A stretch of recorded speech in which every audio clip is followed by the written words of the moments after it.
Tumeenda Gymkhana, tumeangalia na tumepokea taarifa, na amesema amefikia 80% na vifaa vingi kile unachokiuliza kiko store. Kama 80% inatamkwa kwa sababu ya vifaa kuwa store, barake amenunua vitu vingi kufikia hatua hiyo. Hili jambo ni la dharura.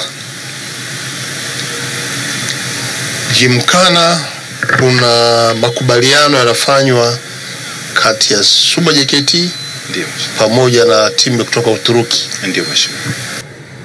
Sasa kwa hali hii na kwa maelezo ya kamanda ya kwa vifaa vipo, niwape kazi makatibu wakuu ya muda mfupi sana, kwa sababu jambo hili la dharura.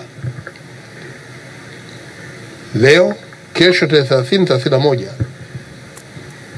mfanye ukaguzi wa vifaa hivyo vinavyotamkwa viko store.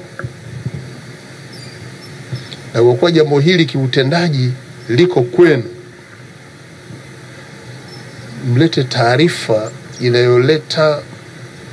inayoeleza uwepo wa vifaa vyenyewe na kazi yenyewe utakapoanza na kukamilika katika kipindi kifupi, ili kufikia mwezi Aprili mwishoni hiyo 80% tu tunaiona kwa macho.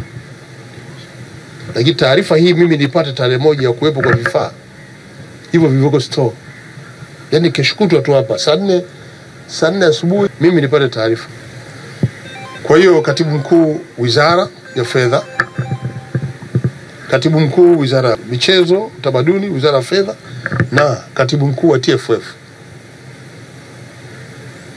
tutaenda kumjulisha katibu mkuu au mkurugenzi wa miundombinu, naye aingie aje kujiridhisha hali hii. Dataflow inakuletea uhuru wa kukamilisha chochote na internet ya uhakika. Kuwa hewani muda wote, popote ulipo, utakuwa na internet ya uhakika. Ni salama na huunganisha kwa haraka. Ina nguvu hata sehemu zenye msongamano. Pata data mtelezo yenye kasi kwa gharama nafuu. Wasiliana nasi. Tembelea tovuti yetu www.dataflow.co.tz.